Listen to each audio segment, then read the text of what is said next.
Aquí había un mandamiento, versículo 1 del capítulo 12. Habló Jehová, o sea Dios, a Moisés diciendo: habla a los hijos de Israel y diles: la mujer cuando conciba y dé a luz varón será inmunda 7 días, conforme a los días de su menstruación será inmunda, y al 8º día se circuncidará al niño. Así que ellos tenían que traer al templo al niño para circuncidarlo, presentarlo delante de Dios. ¿Me van siguiendo hasta aquí? ¿Sí? Entonces, esto quiere decir que cuando el niño nació, presentaron, lo circuncidaron, y esa costumbre judía era más que una costumbre judía, era un mandamiento. De parte del pueblo de Dios, todo varón tenía que estar circuncidado. Entonces, es importante entender esto. Quiero que me vaya siguiendo ahorita, porque voy a hablar de los pactos.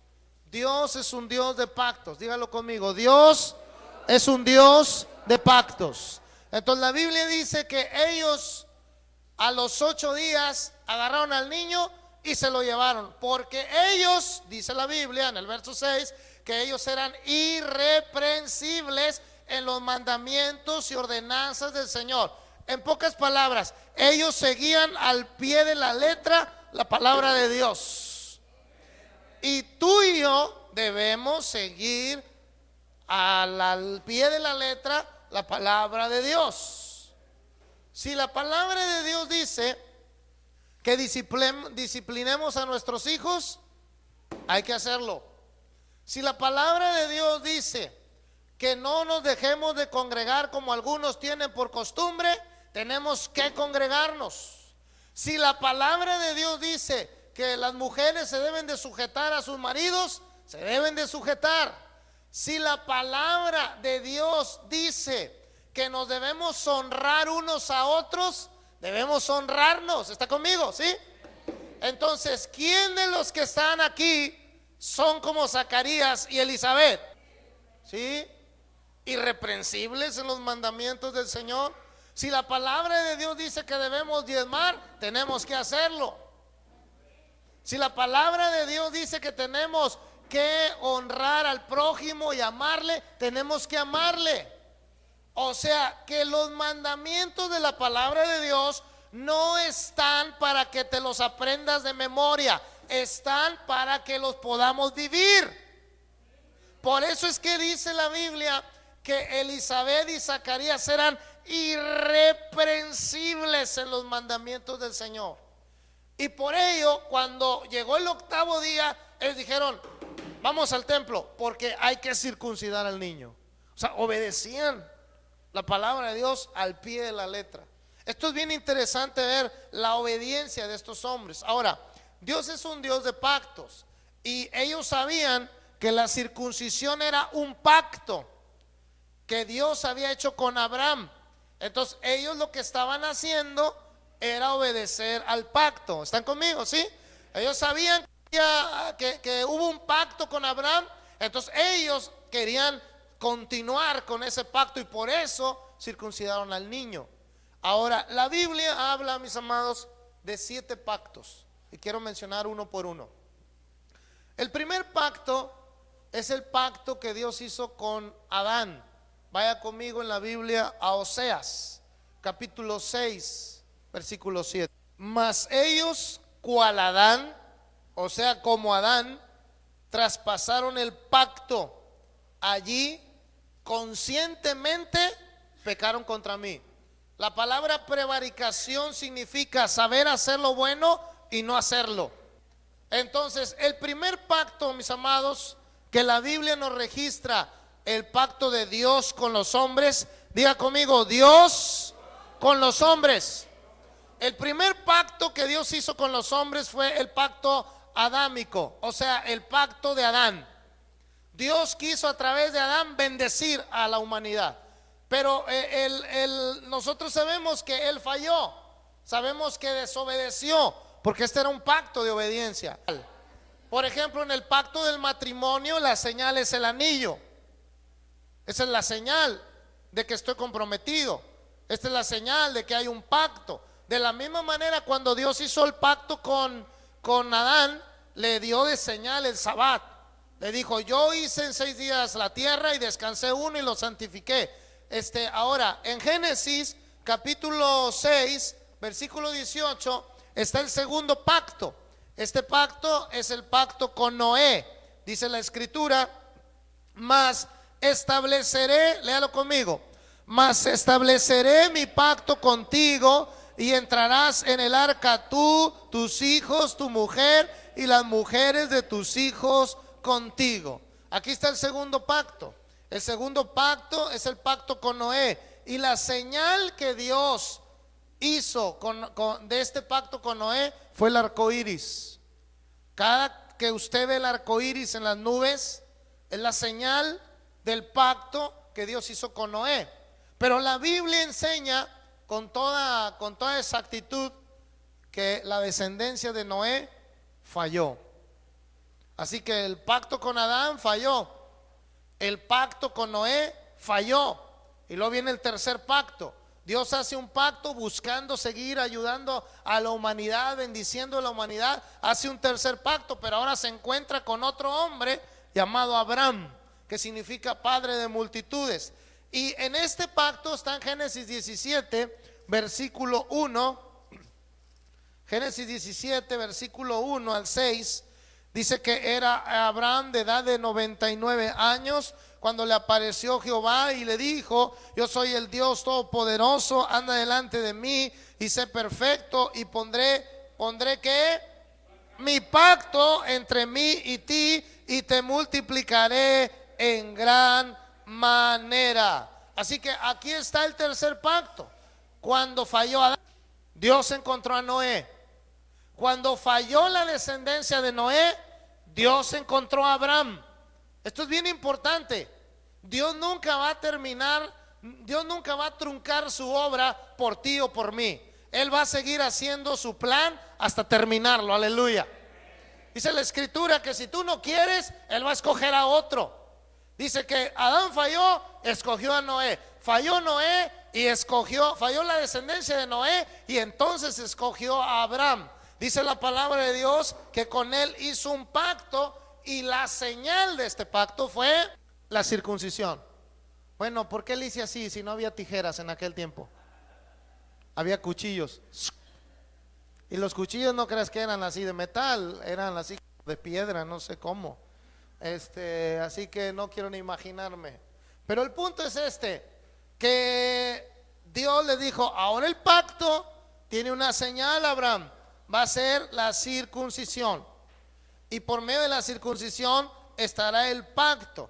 Pero la Biblia dice también en Génesis 17 versículo 10, dice: este es mi pacto que guardaréis entre mí y ustedes y tu descendencia después de mí, será circuncidado todo varón. Así que aquí está el tercer pacto, el pacto con Abraham.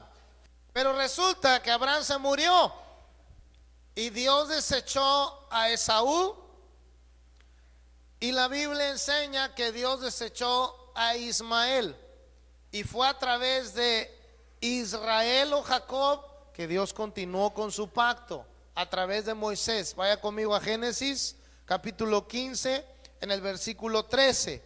Dice la palabra del Señor. Génesis 15 versículo 13. Dice: entonces Jehová dijo a Abraham: ten por cierto que tu descendencia morará en tierra ajena y será esclava allí y será oprimida 400 años. Mas también a la nación a la cual servirán juzgaré yo, y después de esto saldrán con gran riqueza. Dice el versículo 16: y en la cuarta generación volverán acá, porque aún no ha llegado a su colmo la maldad del amorreo hasta aquí. Ahora síganme a Éxodo capítulo 2. Éxodo capítulo 2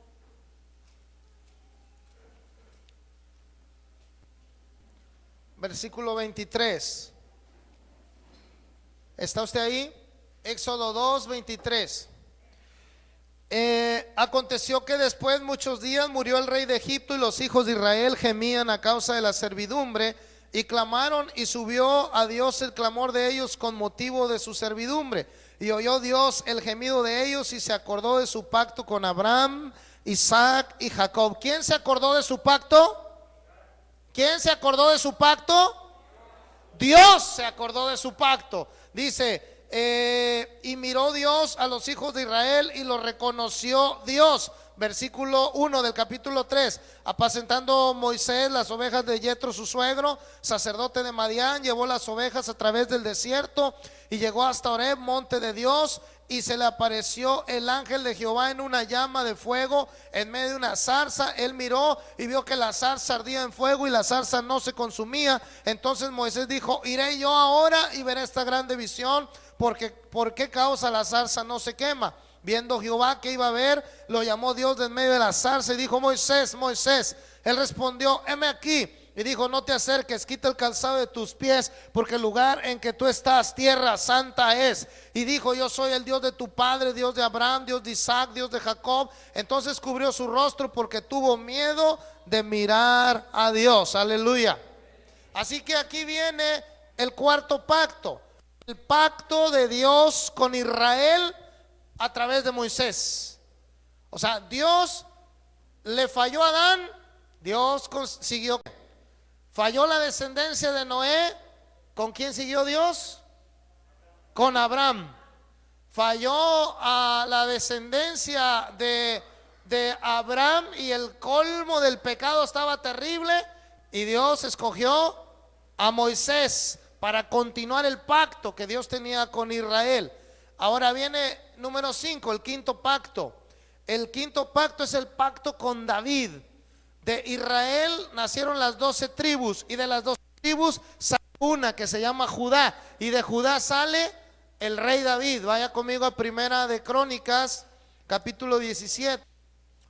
¿Ya está ahí? Versículo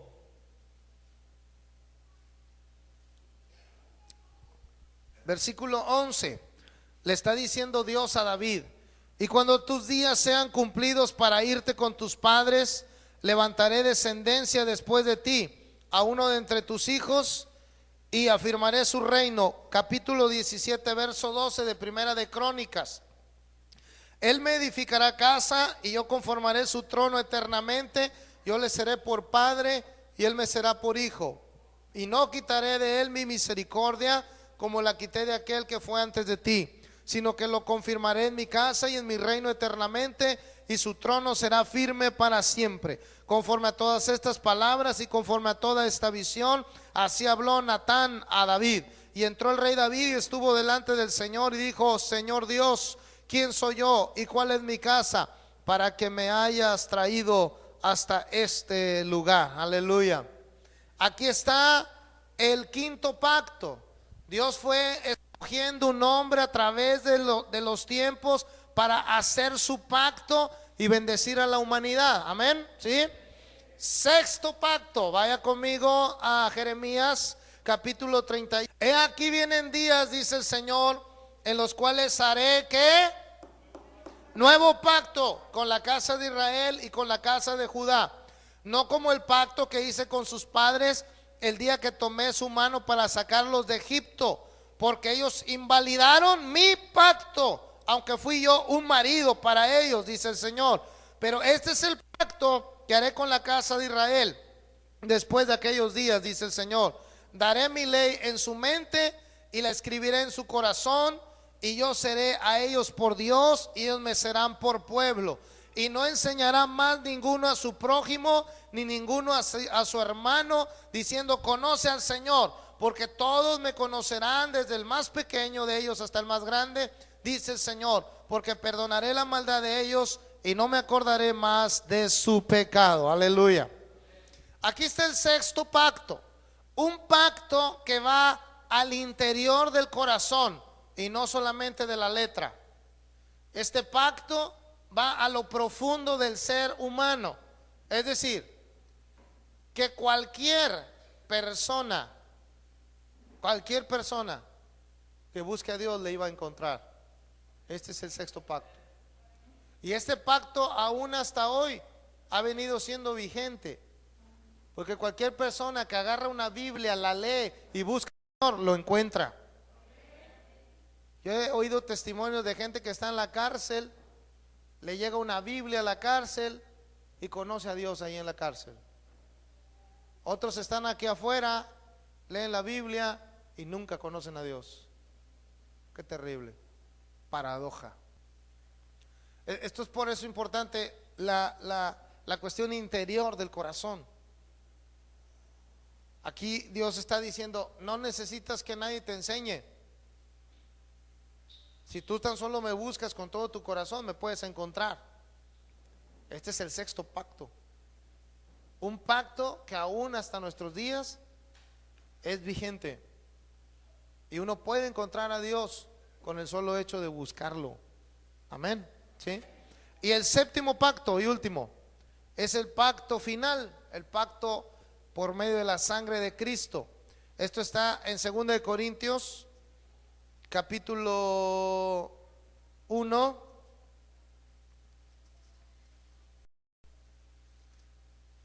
Segunda a los Corintios capítulo 1 versículo 19 y versículo 20.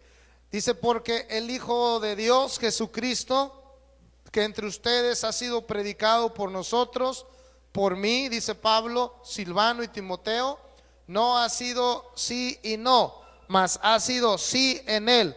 Léalo conmigo. Porque todas las promesas de Dios son en el sí y en el amén, por medio de nosotros para la gloria de Dios. Aleluya. O sea, que los 6 pactos hacia atrás, todas las promesas que contienen los 6 pactos hacia atrás, se cumplen en el último pacto, en el pacto del Señor Jesucristo. Aleluya.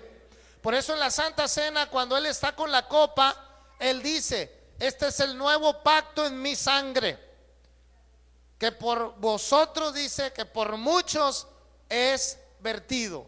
Es interesante entender esto. Vaya conmigo a Mateo en el capítulo 26, en el versículo 28, el nuevo pacto en la sangre de Cristo.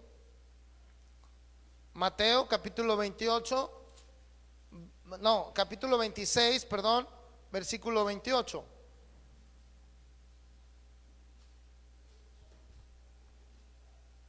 (26-28) ¿Está usted ahí? Porque esto es mi sangre, el nuevo pacto, léalo conmigo, que por muchos es derramada para remisión de los pecados. Aleluya. Así que la sangre de Cristo es la señal del séptimo pacto y el último. No hay más pactos. Este pacto vino y selló toda la redención y el plan de Dios para la humanidad. O sea, esto quiere decir que cualquier persona que pretenda entrar en el plan de Dios no puede entrar, al menos que no sea por medio de Jesucristo. Cualquier persona no puede entrar, no hay persona que pueda entrar al nuevo pacto, que pueda entrar a las bendiciones de Dios, al menos que no sea por medio del Señor Jesús, porque Él es el pacto. Por medio del pacto de Jesús, todas las promesas de Dios, diga conmigo, todas las promesas de Dios en Él son sí y en Él son amén. Aleluya. Qué interesante notar esto. Ahora, cuando pienso en esto del pacto, volviendo a Lucas, váyase de nuevo conmigo otra vez a Lucas. Volvamos de nuevo con Zacarías y Elizabeth. Pregunta: ¿Zacarías y Elizabeth conocían el pacto? ¿Cuál de los 7? El de Abraham. O sea, ellos están aquí en el pacto de Abraham. Y ellos están conscientes que la forma de seguir ese pacto era por medio de la circuncisión, porque Cristo aún no ha venido. Ahí en este pasaje, Cristo no ha venido aún. El séptimo pacto estaba por cumplirse. ¿Cuántos años faltaban para que se cumpliera? Como 30 a 33 años. ¿Por qué? Porque dentro de 6 meses iban a ser Cristo. más 31 años que iba a desarrollarse, ya serían como 33 años, porque a los 33 iba a morir, a los 33 y medio. Así que en los tiempos de Zacarías y de Elizabeth todavía le faltaban 30 y años, 30 y cacho de años, para que viniera el séptimo pacto. Por eso todavía tenían que hacer corte en la circuncisión. Ahora, si el pacto de Cristo le faltaban 30 años, entonces ¿cuántos años tiene el pacto de Cristo hoy, en 2013? Tiene como 2000 años de antigüedad el séptimo pacto. ¿Estamos? Bien. ¿Y cuándo se va a acabar el séptimo pacto? Cuando venga Cristo por su iglesia, ahí se acaba. Así que esto quiere decir que a este pacto último, el pacto en Cristo Jesús y por la sangre de Cristo Jesús, todavía pueden entrar las personas. Aleluya. Entonces esto envuelve acción evangelizadora. Esto envuelve de decir: hey, gente, todavía puedes venir al Señor, todavía puedes ser rociado por la sangre de Cristo, todavía puedes entrar al pacto de Cristo. En el último pacto ya no hay más pactos. Este es el último pacto, y este pacto tiene cualidades interesantes. El antiguo pacto no tenía el desarrollo del ministerio del Espíritu Santo. El último pacto, ese tiene el desarrollo del Espíritu Santo de Dios. Aleluya.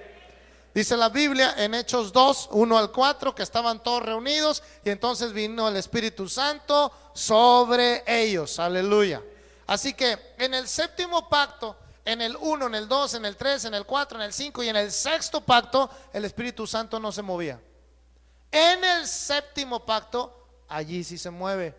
Ahí es donde vienen los dones de operación, de milagros, sanidades, prodigios. Ahí es donde vienen los dones ministeriales que el Espíritu Santo da sobre la vida de la iglesia en este último pacto, donde ahora se mueve el Espíritu Santo de Dios. Así que, ¿a quién le gustaría estar en el pacto de Noé? ¿A alguien le gustaría estar en el pacto de Abraham? Los hombres digan amén. Los van a pasar a la fila, a todos los hombres en el pacto de Abraham. En el pacto de Cristo no, solamente tienes que decir: Señor Jesús, te recibo como mi Salvador. Aleluya. Y es todo lo que tienes que hacer. Y de esa manera la gracia de Dios está sobre tu vida. Los 6 pactos fueron pactos de obediencia, de hacer, de hacer, de hacer, de hacer, de hacer, de hacer. El último pacto es un pacto de gracia. No tienes que hacer nada, el Señor ya lo hizo todo. Aleluya. Esa es la gran diferencia de estos pactos. Ahora, Elizabeth y Zacarías eran esa clase de gente que les gustaba cumplir la palabra de Dios. Esa era gente piadosa. Vaya conmigo a 1 de Pedro, capítulo 2. 1 de Pedro, capítulo 2, versículo 9. Esta es la clase de gente que está en el séptimo pacto, en el pacto del Señor. Mas ustedes sois linaje escogido, léalo conmigo, real sacerdocio, nación pecadora, santa, pueblo adquirido por Dios, para que anuncien las virtudes de aquel que les llamó de las tinieblas a su luz admirable, para que prediquen el evangelio. Versículo 10, ustedes que en otro tiempo no eran pueblo, pero que ahora son pueblo de Dios, que en otro tiempo no habían alcanzado misericordia, pero ahora habéis alcanzado misericordia. Amados, yo les ruego como a extranjeros y peregrinos que se abstengan de los deseos carnales que batallan contra el alma, manteniendo vuestra buena manera de vivir entre los aldamenses, para que en lo que murmuran de ustedes como de malhechores, tramposos, glorifiquen a Dios en el día de la visión al considerar sus buenas obras. Esta es la clase de cristiano, la clase de pueblo que vive en el séptimo pacto. Vivir en el séptimo pacto no quiere decir que yo esté debajo de una iglesia. Vivir en el séptimo pacto quiere decir que viva de esta forma y de esta manera. Santos, irreprensibles, haciendo lo mejor para el Señor. Esta es la manera en que viven los que están en el séptimo pacto. Y así vivían Zacarías y Elizabeth. Y no estaban en el séptimo pacto. Y dice la Biblia que ellos eran irreprensibles. Esto quiere decir que no hay nada que los podían señalar. Es importante entender que Zacarías y Elizabeth son un ejemplo a seguir. Dígalo conmigo, son un ejemplo. Son un ejemplo a seguir. En medio de que eran viejitos, en medio de que Dios les hizo un milagro ya al final de sus días, en medio de todo, contra todo, ellos aún viviendo en el pacto de Abraham, ellos eran esta clase de gente. ¿Qué clase de gente eres tú, hermano? Versículo 60. Vaya usted conmigo ahí. Lucas, de nuevo, versículo 60. Pero respondiendo su madre, bueno, dijimos ya que lo llevaron a circuncidar, ellos cumplieron con el pacto de Dios y le llamaban el nombre de su padre, Zacarías. Levanten las mujeres que han tenido hijos, levanten la mano, levanten la mano. Cuando tuvo a su bebé, ¿no querían que lo llamaran como su marido? No le decían que se llame así como el marido, ¿no le decían? Bueno, así también pasó aquí. Que se llame Zacarías como su padre, dice el versículo 59. Pero mira el verso 60. Y aquí viene la influencia maternal. Mira lo que dice. Pero respondiendo su madre, dijo: no, se llamará Juan. ¿Qué huele? Autoridad maternal. Estaba yo leyendo la Biblia católica mientras hacía este bosquejo, y la Biblia católica dice no en signos de exclamación. Dice no y luego agrega: se llamará Juan. En nuestra Biblia 60 uno lee no, punto, coma, se llamará Juan. Pero la Biblia católica dice no con signos de exclamación. Eso quiere decir que a lo mejor esta Elizabeth entonces fue al templo a los 8 días de parir. Bueno, que tuvo alumbramiento. Bueno, que se alivió. ¿Ya? Ok. Entonces, a los 8 días fue al templo. ¿Cómo iría Elizabeth? A los 8 días al templo, recién aliviada. Porque a los 8 días, recién aliviada, llegó al templo. Yo creo que iba desforzada, ¿o no? Digo, cualquiera queda desforzada después de tener un hijo. Y ya llevaba 8 días. Pero cuando dijeron Zacarías al bebé, el huerquillo, tomó fuerza y dijo: ¡no! Se llamará Juan. Les salió la fuerza maternal.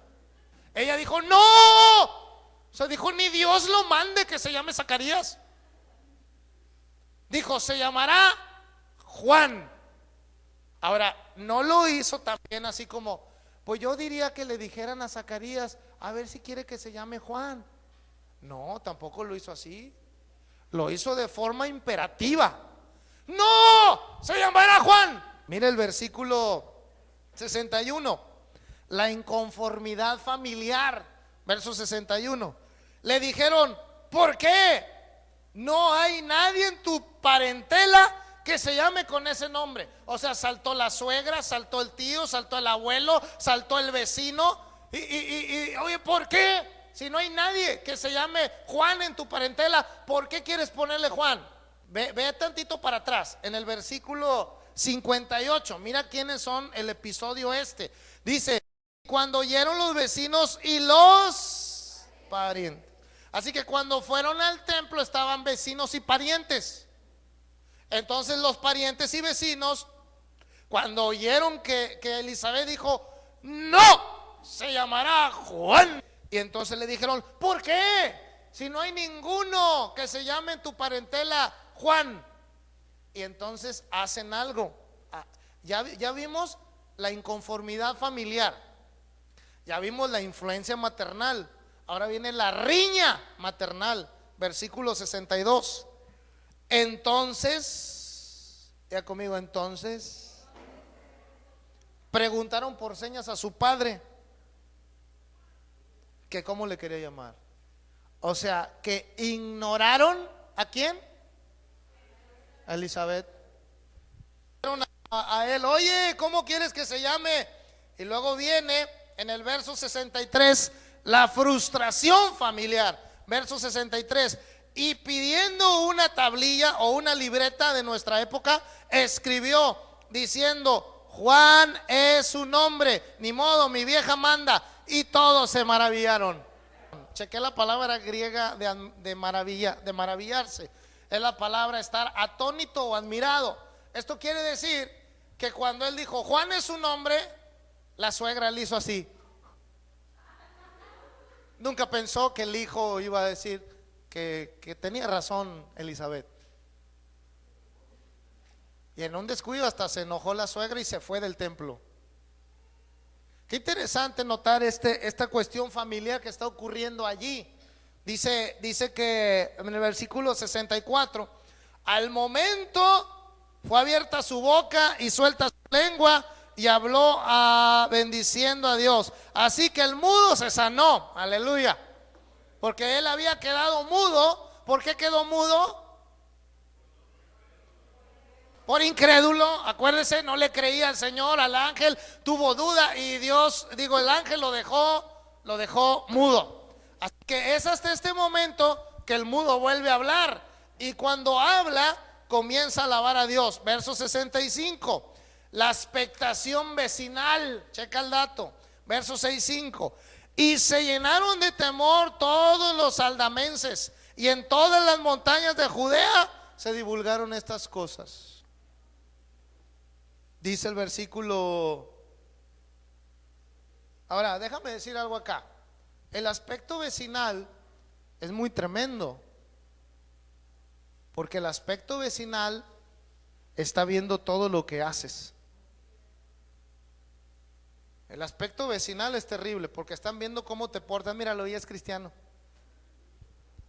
Míralo y me invita a la iglesia. Míralo y esto, míralo y aquello, míralo y lo otro. Los vecinos están checando el dato. Ahora, uno asume que a veces los vecinos no nos ven. Y bueno, está de más que te diga que Dios nos ve, ¿verdad?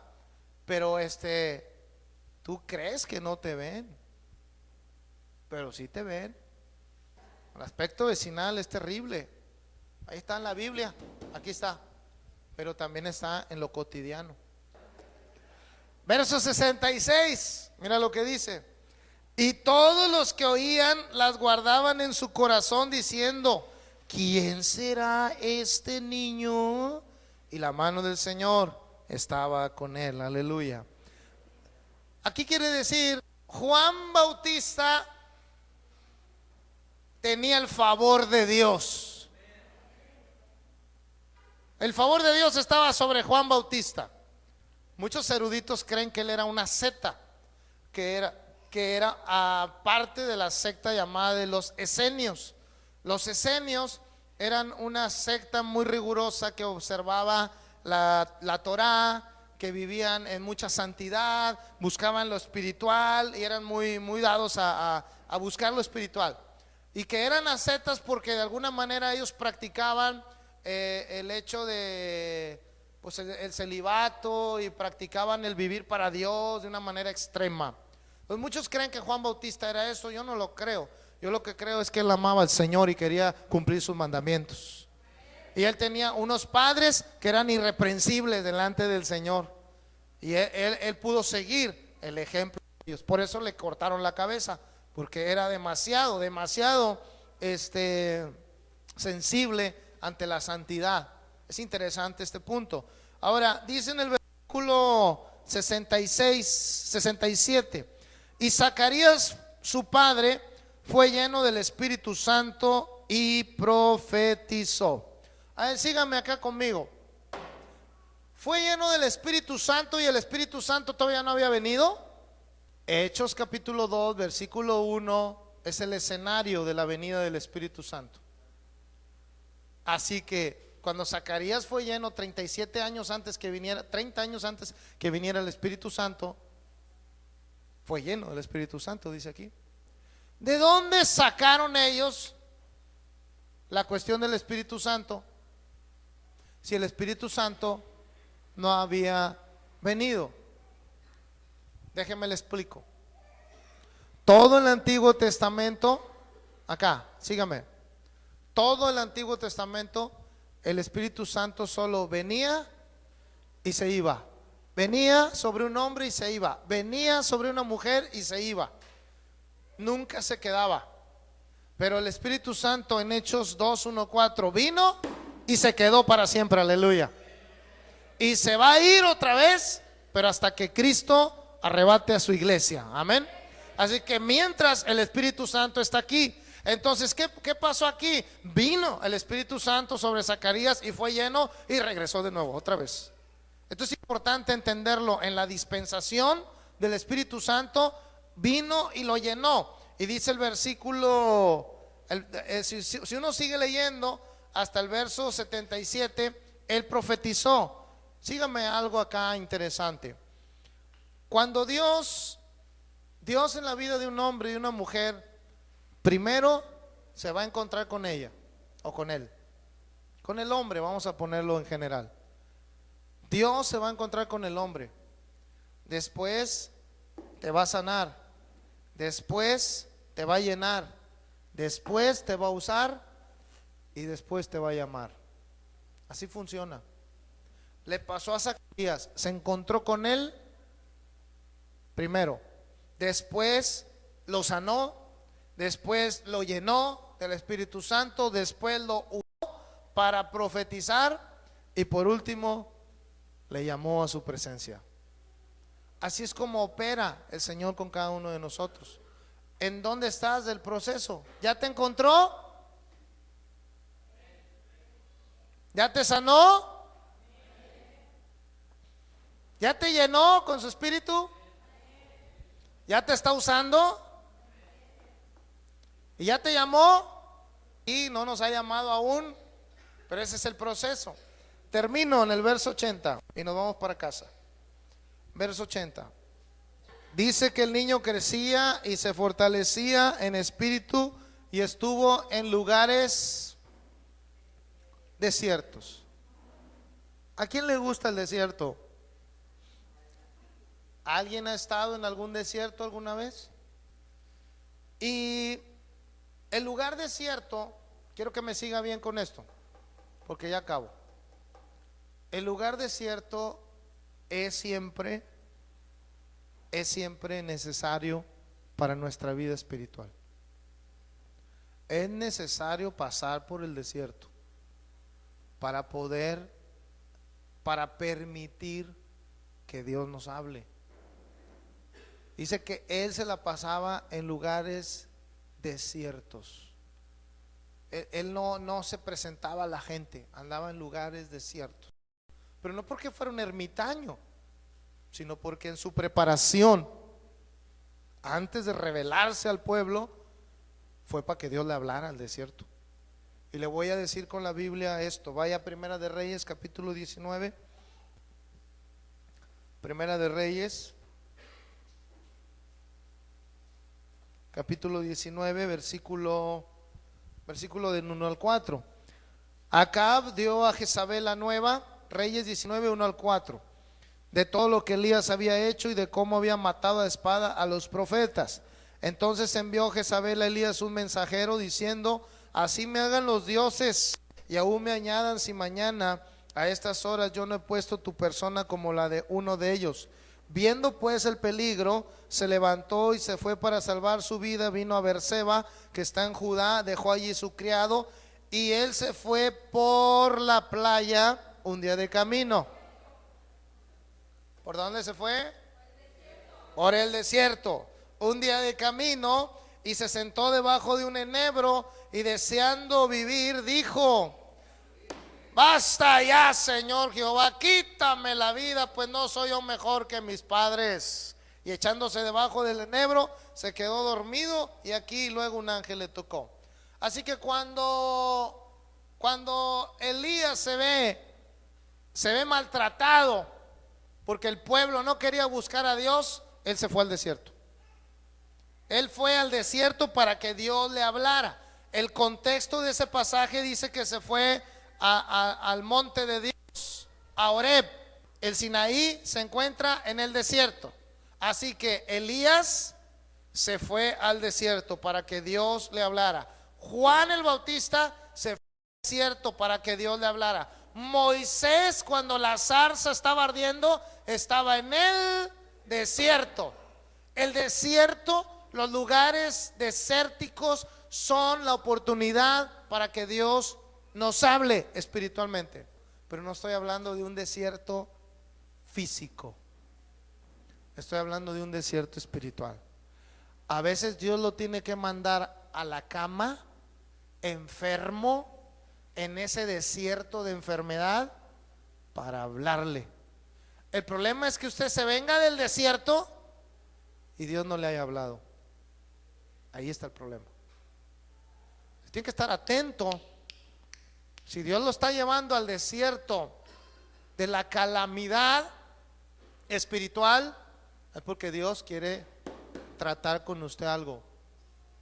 Los lugares desiertos siempre son buenos. ¿Cómo buenos? Sí, son buenos.